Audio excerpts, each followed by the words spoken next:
ही परिवार पर फोकस की वजह से देश का विकास डीफोकस हो गया। पिछले 75 डेज में मैंने करीब 9 लाख करोड़ रुपए के प्रोजेक्ट का शिलान्यास और लोकार्पण किया है।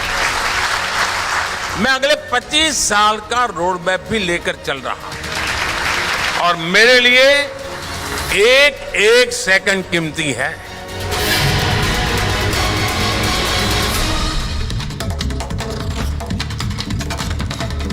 नमस्कार, आपके साथ मैं हूं सुचारिता कुकरेती। आप देख रहे हैं महाभारत और महाभारत में आज सबसे पहले आपको क्या दिखाने वाले हैं, क्योंकि आज जिस तरह से खबरें आई, रिपब्लिक समिट में प्रधानमंत्री नरेंद्र मोदी पहुंचे थे और उन्होंने बता दिया कि क्यों विपक्ष काम नहीं कर पा रहा, इसीलिए मोदी का परिवार बढ़ रहा है और विपक्ष का कुनबा घट रहा है। आज इस पर बात होगी महाभारत में। इसी के साथ आपको महाभारत में यह भी बताऊंगी कि लालू के बयान पर कैसे घर में महाभारत हो गई है। जब मैं घर कहती हूं तो लालू के बयान पर इंडी गठबंधन में कैसे रार हो गई है। लालू को बताया गया है आप ऐसे बयानों से बचे, वरना इंडी गठबंधन के लिए बहुत बुरा होगा 2024 में। इसी के साथ महाभारत में आपको यह भी बताऊंगी कि गडकरी को ऑफर दिया है, भड़क गए हैं फडणवीस। गडकरी को उद्धव ठाकरे ने ऑफर दे दिया है। क्या ऑफर दिया है? हमारे साथ आ जाइए, चुनाव हमारे साथ लड़िए। इस पर फडणवीस ने क्या जवाब दिया है, इस पर भी बात होगी, क्योंकि फडणवीस ने सीधे कह दिया कि उद्धव की पार्टी सिर्फ बैंड बाजा वाली पार्टी है।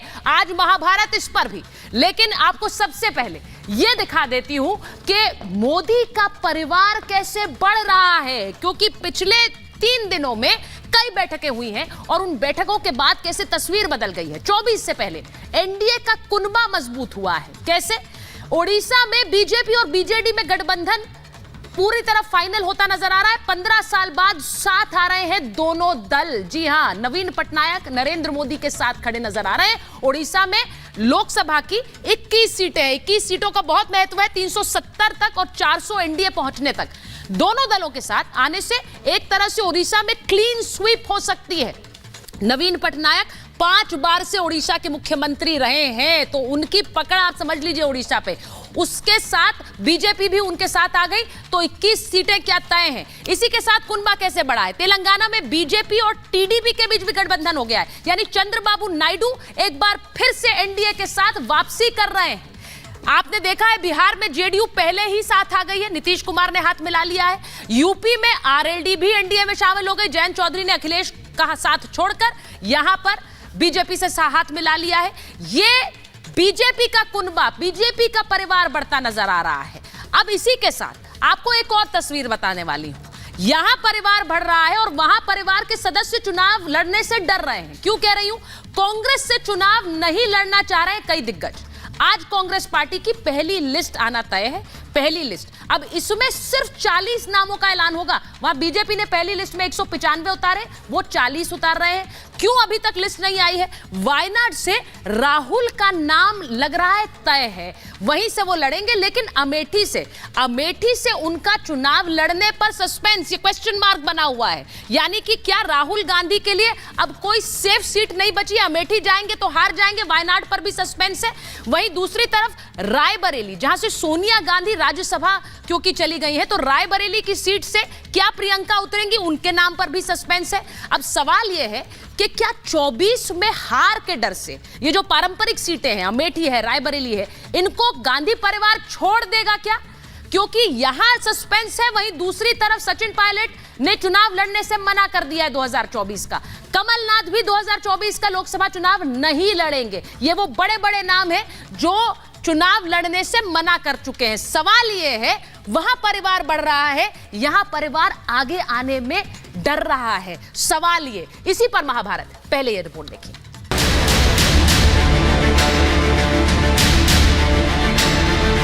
अक्सर लोग मुझसे पूछते हैं कि आपके खिलाफ इतनी नेगेटिव कैंपेन चलाई जाती है, आपको फर्क नहीं पड़ता क्या? मैं उनको यही बोलता हूँ कि इस नेगेटिव कैंपेन पर ध्यान देने लग गया तो फिर मुझे जो काम करने हैं वो रह जाएंगे।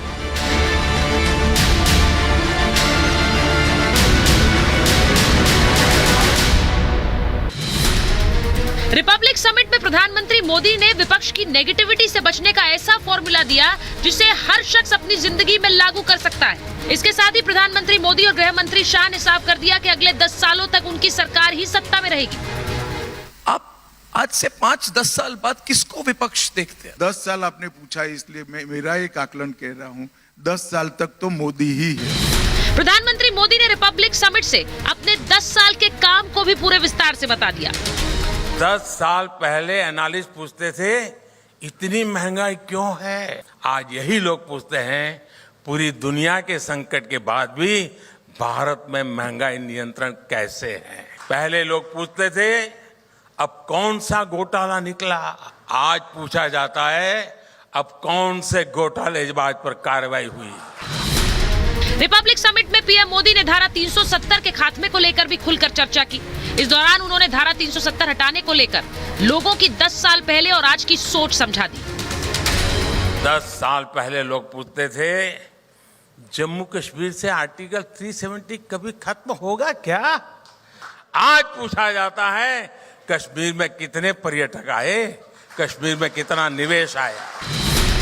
प्रधानमंत्री मोदी ने यह भी बताया कि उनकी प्राथमिकता क्या है। इस चुनावी माहौल में भी हम अपने कामकाज को लेकर जनता के पास जा रहे हैं। मैं अगले 25 साल का रोड मैप भी लेकर चल रहा हूं और मेरे लिए एक एक सेकंड कीमती है।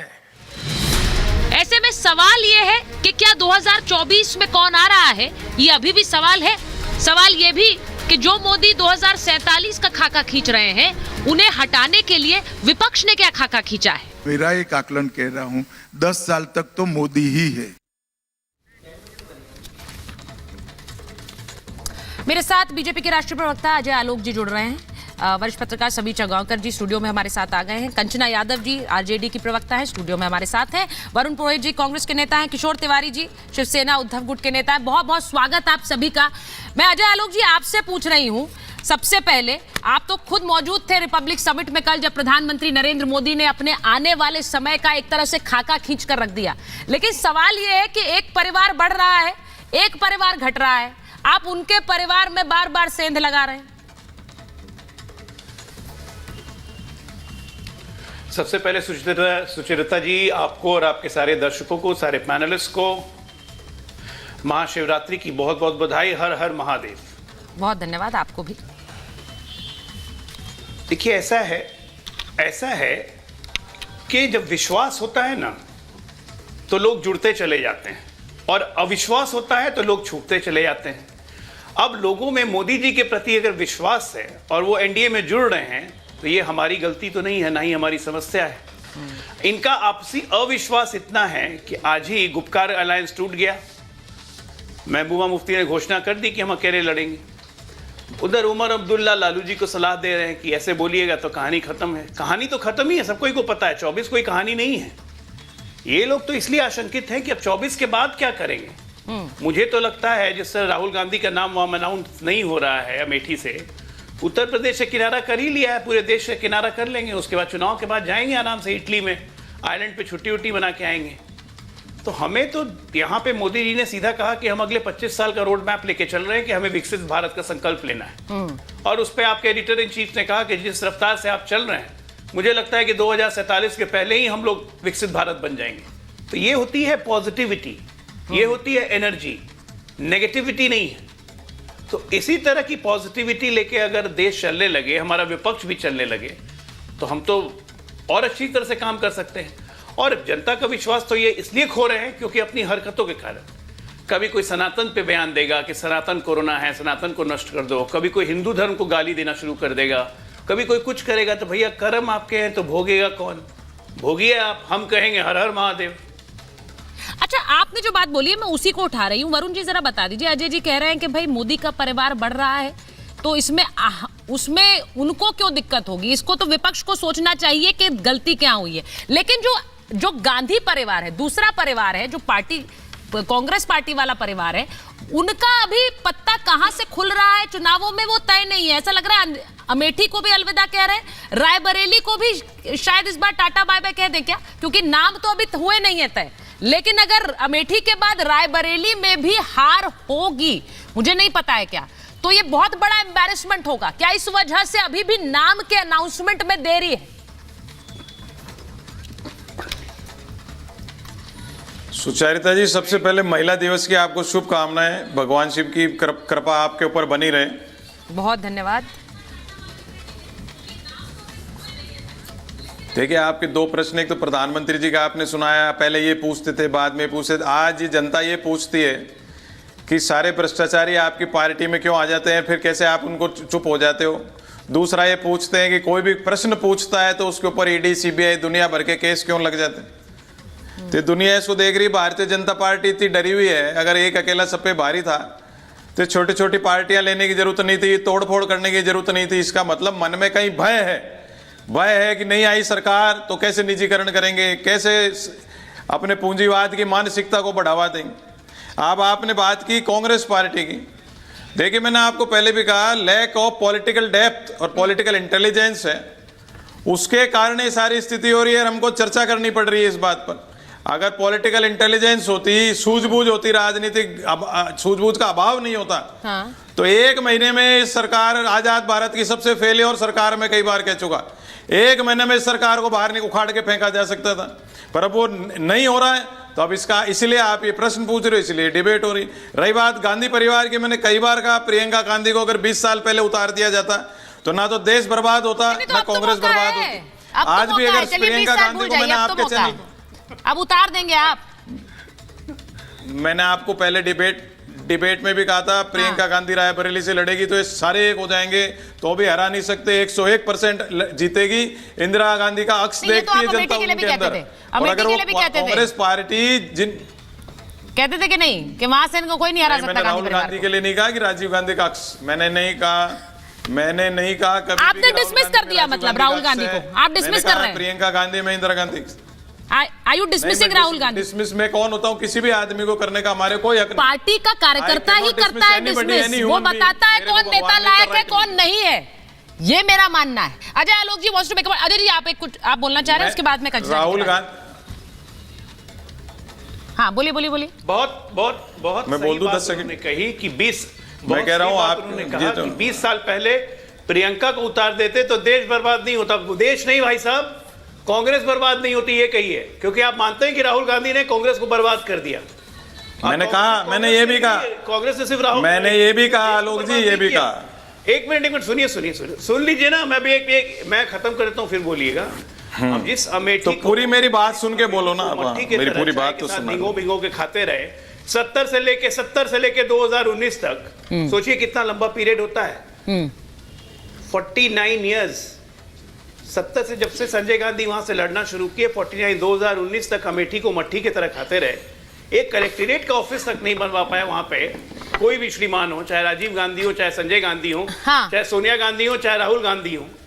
और उस अमेठी की आप बात कर रहे हैं, रायबरेली और अमेठी के बीच में सड़क तक। ठीक है, जल्दी से संजय गांधी के पास जाना है। कंचना जी आज स्टूडियो में, मैं उनके पास जाऊंगी, जल्दी से जवाब दे दीजिए। वरुण जी बोलिए। संजय गांधी की पत्नी और बेटे को तो आप इतने साल से अपने साथ रखे हुए हो, क्यों मेनका गांधी और आपने वरुण गांधी को रखा जब संजय गांधी काम के नहीं थे? तो संजय गांधी को कौन सा काम कर दिया पीली व्हाइट में? देखिए, ये सब पाखंड है। संजय गांधी को हमने कब अपने साथ रखा? आपकी जो महाभारत है, ये मैं और हम की लड़ाई है। छल, अरे भाई, मेनका गांधी को नहीं लिया क्या? मैंने कहा उसके परिवार को लिया आपने। संजय गांधी क्या करने आते हैं आपके पास? आप तो रहे नहीं दुनिया में। अभी आपने क्या बोलते हो आप? संजय गांधी तो थे। अच्छा ठीक है, मैं कंचना जी के पास स्टूडियो में आ जाइए। मेनका गांधी वरुण गांधी को नहीं लिया क्या? मैं एक बार कंचना जी के पास जा रही हूँ और समीर जी स्टूडियो में। एक मिनट आ रही हूँ, वरुण जी आ रही हूँ। आपने बोला परिवार को पहले उतार देना चाहिए था। अगर जनता का भरोसा नहीं है तो जनता ही नकार देती है, जैसा कि अमेठी में हुआ राहुल गांधी के साथ। बिहार में क्या होगा कंचना जी? क्या बिहार में भी यही हो सकता है? लोकसभा में पिछली बार खाता नहीं खुला था, इस बार क्या होने वाला है? क्योंकि इस बार तो आपके घर में, मतलब घर यानी इंडिया गठबंधन में, अभी उमर अब्दुल्ला ने बयान दिया कि लालू यादव को ऐसे बयानों से बचना चाहिए, हमारे लिए नुकसान है। देखिए, आज अंतर्राष्ट्रीय महिला दिवस है और महिला दिवस के अवसर पर बिहार विधानसभा परिषद के लिए 5 कैंडिडेट में से 3 कैंडिडेट जो हैं वो महिला दी गई हुई हैं। हमें बहुत प्राउड है इस पर, हमारे नेता पर और हमारी पार्टी पर। और रही बात 2019 से, जब आप कंपैरिजन करते हैं तो 2019 और 2024 में बहुत पानी बह गया है और बिहार की जनता जान गई है कि बिहार को बचाने वाला, बिहार के विकास के लिए, बिहार के भविष्य के लिए, युवाओं के लिए, महिलाओं के लिए अगर कोई लीडर बिहार में है तो वो है तेजस्वी यादव। और आपने देखा होगा कि अभी जन विश्वास महारैली जब हुआ, 10 लाख से भी ज़्यादा लोग, मैं वहाँ की विटनेस थी, मैं वहाँ पर गई हुई थी, 10 लाख से भी ज़्यादा लोग पटना में आए हुए थे और पूरा गांधी मैदान भरा हुआ था और आसपास के सड़क भी भरे हुए थे। ये कहीं ना कहीं दिखाता है कि आपको एक और वाक्य बता दूं कि 2013 में जब नरेंद्र मोदी जी प्रधानमंत्री बने और उसके बाद वो चंपारण में गए, चंपारण में कहते हैं कि मैं चंपारण के चीनी मिल से जो चीनी आएगी मैं उसका चाय पीऊंगा। आज 10 साल हो गए लेकिन वहां पर एक भी चीनी मिल इन्होंने न दिया और न जो पुराने चीनी मिल थे उसको सही किया। 9 में से जो है 5-6 बंद हो गए, 1-2 बहुत पार्शली काम कर रहे हैं। तो दिखाता है कि बेतिया की बात कर लेते हैं। अभी 2 दिन पहले नरेंद्र मोदी जी गए हुए वहां पर गए हुए थे, पूरी कुर्सी खाली थी। तो पहले अपने घर में देखनी पड़ेंगी ना चीजें। आप उनके तरफ देख रहे हैं, नीतीश जी छोड़कर चले गए। अब वहां पर उमर अब्दुल्ला भी लालू जी के बयान पर हंगामा कर रहे हैं, कह रहे हैं क्यों बयान ऐसे दे रहे हैं, हम सबको नुकसान होने वाला है। तो पहले घर में सुलझाइए, उसके बाद उन पर हमला करिए। देखिए, घर सुलझा हुआ है। समस्या यह है कि ये जो 2024 की लड़ाई है ये संविधान बचाने की लड़ाई है। तो जो भी हमारे साथ है वो परिवार का हिस्सा है। और हम आपको बता देते हैं कि जब तक राष्ट्रीय जनता दल, कांग्रेस और अन्य इंडिया अलायंस में है तब तक इंडिया अलायंस है और रहेगा। और मतलब बाकी सबका कोई अस्तित्व नहीं है। आप है तो इंडिया अलायंस। मैं अपनी पार्टी की जिम्मेदारी ले रही हूँ। जब तक राष्ट्रीय जनता दल है, राष्ट्रीय जनता दल है और पहले भी महागठबंधन में थी। अच्छा, आपने कहा लोकतंत्र बचाने की लड़ाई। मैं एक बार जरा अपने दर्शकों को याद दिला देती हूँ कि कल जब रिपब्लिक समिट में प्रधानमंत्री आए थे तो उनसे उन्होंने कहा कि मुझसे बहुत लोग पूछते हैं कि नेगेटिव कैंपेन आपके खिलाफ चलाते हैं तो आपको असर नहीं पड़ता है क्या आप पर। उन्होंने कहा कि अगर मैं इसके बारे में सोचूंगा तो मैं काम नहीं कर पाऊंगा। तो समीर जी, सवाल ये है कि जो अभी कंचना जी ने कहा कि भाई ये डेमोक्रेसी बचाने का चुनाव है, ये हमला तो बार बार होता है प्रधानमंत्री पर। देखिए सुचिता जी, एक लोकतंत्र बचाने की लड़ाई नहीं है, ये परिवारवाद बचाने की लड़ाई है। अभी कंचना जी ने कहा कि आज जो महिला दिवस है और महिलाओं को विधान परिषद में भेजा है, तो किसको भेजा है? राबड़ी देवी को भेजा है। उसके पहले राज्यसभा भेजना था तो किसको भेजा? मीसा भारती को भेजा। सत्ता आई नीतीश कुमार के साथ तो उप मुख्यमंत्री कौन बने? तेजस्वी यादव बने। उसके बाद एक और मंत्री कौन बने? तो तेजू भैया बने, तेज प्रताप बने। और सत्ता परिवार में रहना चाहिए। मुख्यमंत्री लालू प्रसाद रहेंगे, छोड़ेंगे तो राबड़ी को मुख्यमंत्री बनाएंगे, बेटा उप मुख्यमंत्री बनेगा तो बड़ा भाई भी मंत्री बनेगा। विधान परिषद की बात आएगी तो राबड़ी देवी ही जाएगी। तो ये यादव परिवार के अंदर जो यादव परिवार का विकासवाद है, जो यादव परिवार का परिवारवाद है, वही उत्तर प्रदेश के अंदर अखिलेश यादव को आप देख लीजिए, बिहार में लालू प्रसाद यादव को देख लीजिए। और ये जो राजनीतिक रूप से प्रधानमंत्री मोदी लगातार जो कहते हैं कि इन भ्रष्टाचार परिवारवादियों ने देश का जो बेड़ा गर्क किया है उससे छुटकारा जरूरी है। मुझे लग रहा है देश की जनता इस बात को समझ रही है और यही कारण रहा कि 2014 और 2019 के चुनाव में बिहार जैसे राज्य में और उत्तर प्रदेश जैसे राज्य में भारतीय जनता पार्टी को इतना प्रचंड समर्थन मिल रहा है और नीतीश कुमार को मजबूर होकर आरजेडी का साथ छोड़कर वापस भारतीय जनता पार्टी के अंडे में आना। देखिए जो बात समीर जी ने कही है मैं एक बार फिर से बता देती हूँ। प्रधानमंत्री ने कल क्या कहा था रिपब्लिक समिट में? उन्होंने कहा परिवारों पर फोकस, इसीलिए विकास से डिफोकस हो गई ये हमारे से पहले की सरकार है। तो उन्होंने परिवार पर फोकस बता दिया आपको समीर जी ने कि कैसे आरजेडी ने परिवार पर फोकस किया। जी, मैं बिल्कुल सुन रही थी, मुझे समझ नहीं आ रहा कि समीर जी और भारतीय जनता पार्टी किस मुंह से परिवारवाद कहती है। सारी वो पार्टियां जिसमें हम दो, हमारे दो पिता हैं, अजय जी को रखिए, वो सारे के सारे भारतीय जनता पार्टी में चले गए हैं। तो परिवारवाद पर बात न करें। और दूसरा ये कह रहे थे कि राबड़ी देवी जी बस गई हुई है, इनको बता दें कि एक दलित, एक पिछड़ा, तीन जो है कि पिछड़ा, 4 मुस्लिम, 3 भूमियार, 2 राजपूत और 1 ब्राह्मण हमारे में 15 विधान परिषद में है बिहार में। और सारे कास्ट का सारे बैकग्राउंड से है और उसमें 15 में सर आप फिर भी लोकसभा में आपको 2019 में सीट नहीं मिली। फिर भी 2019 में आपको लोकसभा में सीट नहीं मिली। नहीं, सीट नहीं मिली वो अलग बात है, लेकिन आप परिवार अलग कैसे हो गई?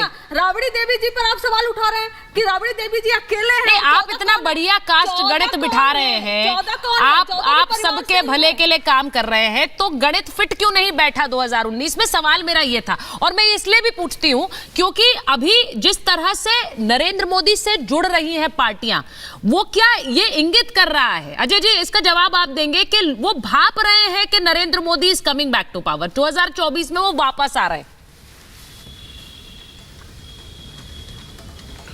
देखिए, सबसे पहली बात कि कंचना जी ने कहा कि हम संविधान बचाने की लड़ाई लड़ रहे हैं। हाँ। तो कंचना जी ये बता दीजिए, सजा याफ्ता लीडर को लेके आप संविधान कैसे बचाएंगी? ये देश जानना चाहता है, पूछता है भारत। सजा याफ्ता लालू यादव संविधान कैसे बचाएंगे, पूछता है भारत। अब जनता को जवाब देने दीजिए। दूसरी बात, मैंने फिर कहा कि हम इन किसी की लाइन छोटी करने में विश्वास नहीं रखते हैं। हमें कोई मतलब नहीं है कि कोई क्या कर रहा है, हम अपनी लाइन लंबी कर रहे हैं। ये आपकी, ये क्योंकि हमारा ये पॉजिटिविटी है, आपकी नेगेटिविटी है कि आप दूसरों की लाइन छोटी करने में आपका इंटरेस्ट ज्यादा है। आप क्या करेंगे नहीं करेंगे, ये जनता को आप नैरेटिव सेट ही नहीं कर पाए हैं। आप सुबह उठते हैं, आप नरेंद्र मोदी को गाली देने लगते हैं। आप रैली करते हैं तो रैली में आपका क्या एजेंडा होगा आप नहीं बताते हैं। आप बोलते हैं नरेंद्र मोदी तो हिंदू भी नहीं है, बाल नहीं छिलवाया, परिवार कहाँ है मोदी का, कौन परिवार है? आपका एजेंडा क्या है? मोदी को गाली देना। तो आपको क्या लगता है जनता ये सुनना चाहती है? और दूसरी बात, एक और आपकी जानकारी के लिए बात बता दूं, मैं पटना का ही हूं। गांधी मैदान की मैडम कैपेसिटी ही 8 लाख की है, 10 लाख आदमी कहां से आ जाएंगे? तो वही बात हो गई ना कि फिक्की ऑडिटोरियम में आप 20,000 आदमी बैठाने लगिएगा। तो इसीलिए हम लोगों ने भी देखा, सबने, पूरा देश ने देखा है कितनी भीड़ जुटी है।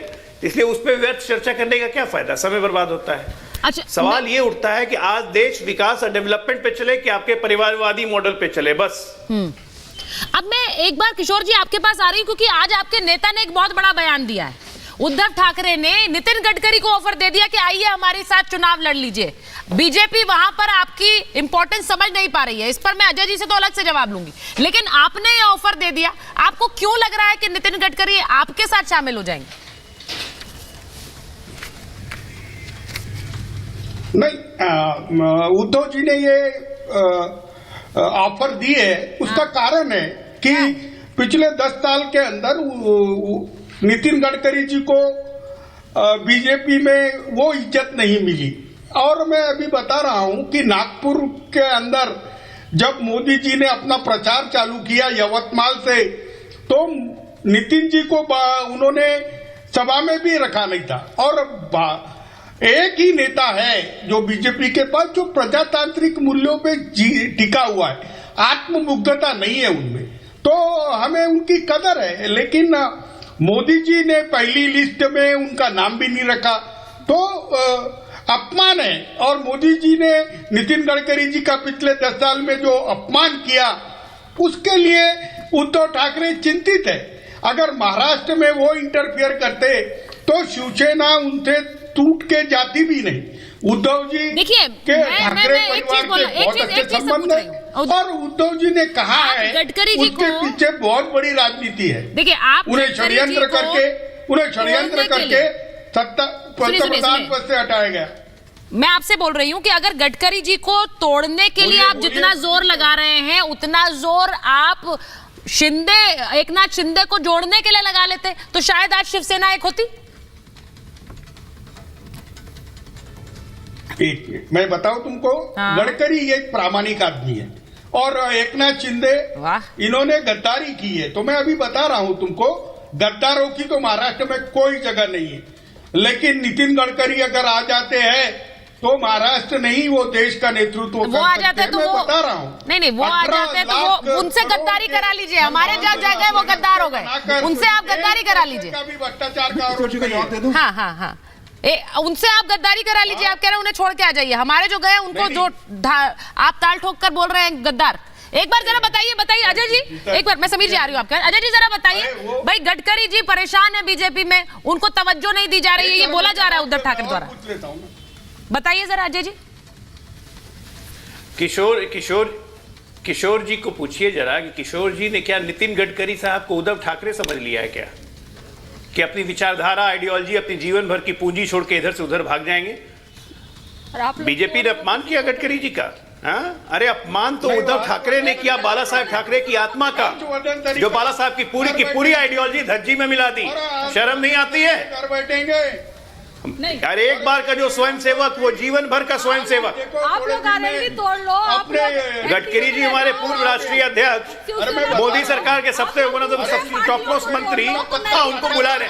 ये मानसिक विक्षिप्तता है। गडकरी जी को ऑफर दे दिया गया, तो आप सिद्धांत बता रहे हो। भाई अजय जी आरोप लग रहा है हार के डर से। अजय जी आरोप लग रहा है आप आरएलडी तोड़ रहे हैं, आप उन्हें मिला रहे हैं, नीतीश कुमार को तोड़ रहे हैं। आप एनडीए तोड़े, आप सारी पार्टियों को, ऑपोजिशन को कोशिश कर रहे हैं। अरे आरएलडी को क्यों तोड़ेंगे? आरएलडी को तो ये लोग 7 सीट दे रहे थे। सिद्धांत आरएलडी खुद छोड़ के भाग आई, बोलिए नहीं रहना इनके साथ हमें। अरे उन्होंने खुद खुला और ये मानसिक विक्षिप्तता है सुचेता जी, किशोर तिवारी जी की मानसिक विक्षिप्तता है। मोदी जी को चैलेंज, ये जो हारने का डर, ये जो हारने का साफ होने का डर लग रहा है ना, उसी के कारण ये सब निकल रहा है। हारने का डर आपको इसलिए कहते हो, तुम भी आ जाओ मेरे पास, तुम भी आ जाओ मेरे पास, गडकरी आएंगे मेरे पास। इतने कमजोर है कि आप लोग प्रूफ। अरे तुम भी आ जाओ, तुम भी आ जाओ। भैया कौन ले रहा है आप लोगों को? हर किसी को, आप लोगों को ले कौन रहा है मेरे पास? अरे हमारे 4 में आप लोगों को सिर्फ तिहाड़ जेल लेगा, बुलाया, आप लोगों को सिर्फ तिहाड़ जेल लेगा। ये ना उनको खरीदा कि उनको क्या ऑफर दिया, क्या ऑफर दिया। अच्छा समीर जी बोलना चाह रहे हैं, समीर जी। किसको? मैं किशोर जी के बात का जवाब देना चाहता हूं। किशोर जी बोल रहे थे कि नितिन गडकरी का नाम नहीं आया सूची में। हाँ। किशोर जी बताएं, क्या महाराष्ट्र के एक भी सीट डिक्लेयर करिए क्या पहली सूची के अंदर 195 के अंदर? हाँ। जब महाराष्ट्र की सीट डिसाइड होगी तब गडकरी का नाम आएगा। वो किशोर जी कार्यकर्ताओं के अपनी विचारधारा की बात कर रहे थे। किशोर जी ये बता दे कि प्रियंका चतुर्वेदी क्या शिवसेना की कार्यकर्ता रही थी जिसे राज्यसभा भेज दिया गया?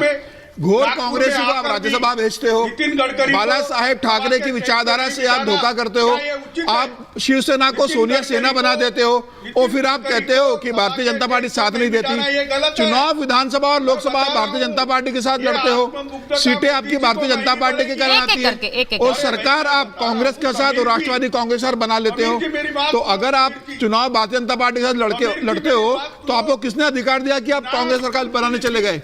55 विधायक आते हैं और जिस पार्टी के 105 विधायक रहते हैं उससे आप कहते हो कि मुख्यमंत्री का पद हमको दे दो। तो ये कैसे संभव है? अब जनता ने देख लिया कि आप विचारधारा से कैसे समझौता करते हो। इसका जवाब मैं एक बार जरा बड़ी खबर भी बता देती हूँ कि महाराष्ट्र पर आज शाम को बैठक है। महाराष्ट्र पर आज शाम 7:30 बजे गृह मंत्री अमित शाह के घर पर बैठक होनी है और सीट बंटवारे को लेकर यह बैठक है, जिसमें उनके साथ बीजेपी के राष्ट्रीय अध्यक्ष जेपी नड्डा होंगे, देवेंद्र फडणवीस होंगे, एकनाथ शिंदे होंगे, अजीत पवार भी बैठक में शामिल होंगे। महाराष्ट्र की 48 सीटों का गणित क्या होगा, इस पर 48 में से 48 जीतनी है। वहां अभी किशोर तिवारी जी बैठे हुए हैं। किशोर जी आपके पास आ रही हूं, फिर वरुण जी के पास जाऊंगी। जरा बताइए 48 सीटों का गणित फिक्स करने के लिए ही है वो सीट बैठक। अभी कितनी आप लोग लाएंगे?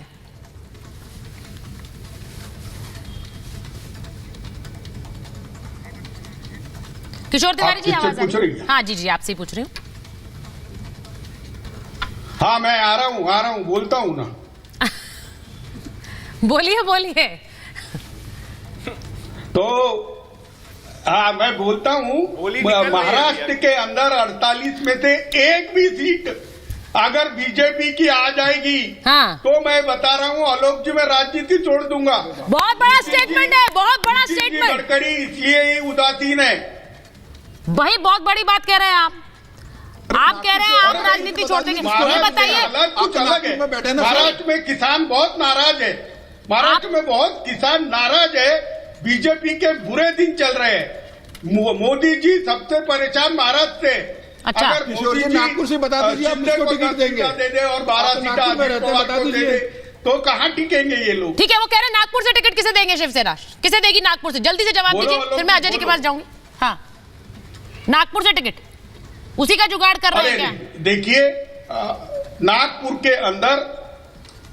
के अंदर कांग्रेस के उम्मीदवार रहेंगे और वो चुन के आएंगे, ये तय हो चुका है। और नागपुर में नया चेहरा कांग्रेस दे रही है, हमने उनका स्वागत किया। अच्छा आपने ये तो बोल दिया आप राजनीति से संन्यास ले लेंगे।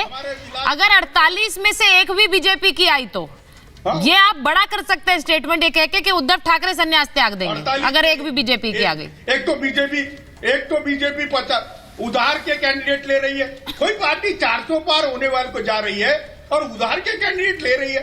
अशोक चौहान को ले लिया, फिर वो चंद्रपुर से और कांग्रेस एमपी की वाइफ को ले लिया। अरे इनके पास उम्मीदवार भी नहीं है। और ये 400 पार की बात कर रहे हैं। अगर 400 पार होने वाले किसने खड़ा किया था? नाना पटोले कहां से आए थे? क्या नाना पटोले शिवसेना के उम्मीदवार थे?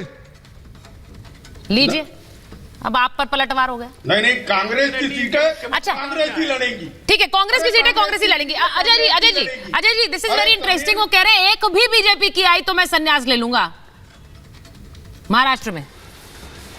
अरे तो संन्यास तो लेना ही ना पड़ेगा, संन्यास तो लेना ही ना पड़ेगा क्योंकि एक भी सीट इनको नहीं आने वाली है।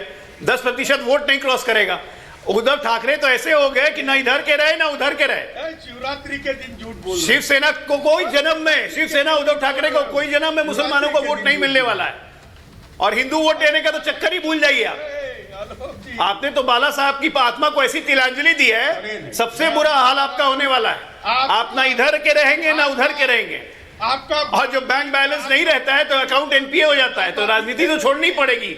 ये श्रवण की भूमि, राजनीति छोड़नी पड़ेगी आपको। नागार्जुन की भूमि है ये। एक ही उपाय है, एक ही उपाय है। उद्धव ठाकरे को बोलिए, उद्धव ठाकरे को बोलिए इस्लाम कबूल कर ले, वोट बढ़ेगा। ओबीसी, दलित, आदिवासी, मुस्लिम, उद्धव ठाकरे को बोलिए इस्लाम धर्म में परिवर्तित हो जाए, वोट बढ़ जाएगा। बुरे आ गए बहुत। 10 साल तक उन्होंने किसानों ने आत्मघात किया 10 साल तक। अब बदला लेने का समय आ गया है। आलोक जी नहीं, बड़े अगर ये बात जो कह रहे हैं इसका नुकसान नहीं हो आपको अजय जी, वो कह रहे हैं किसानों में गुस्सा है, वो किसानों का गुस्सा तब्दील होगा, ये कह रहे हैं वो। अच्छा, मैं एक बार वरुण जी के पास जाऊंगी। कहने से इनको किसानों से मैं मतलब कहाँ है? वरुण जी और अजय जी बात कर रहा हूँ, और ये वास्तविक बात है। इनको किसानों से मतलब कहाँ है? अनाज नहीं, हम तो महाराष्ट्र के किसानों के लिए काम कर रहे हैं, हमारे मुख्यमंत्री काम कर रहे हैं, प्रधानमंत्री काम कर रहे हैं। ये बंबई छोड़ के आज तक निकलते हैं क्या उद्धव ठाकरे? किसानों को देखा भी है? वरुण जी मुझे ये बताइए, अब जिस तरह से चर्चा हो रही है, अरे किसान सम्मान निधि परसों गई है हमारी तरफ से। अब जो चर्चा हो रही है बार बार ये सब, अब आज जिस तरह से कांग्रेस की लिस्ट आनी थी, वो लिस्ट अभी उस पर सस्पेंस बना हुआ है, वो 195 उतारते हैं, आप अभी तक 40 पर ही मंथन कर रहे हैं, पता नहीं वो भी सस्पेंस में है, क्वेश्चन मार्क में है। दूसरी बात, आज महबूबा मुफ्ती ने भी कह दिया कि भाई हमारा गुपकार अलायंस इज ओवर, वो भी नहीं होगा, कोई अलायंस टिक नहीं रहा है। हो क्या रहा है भाई?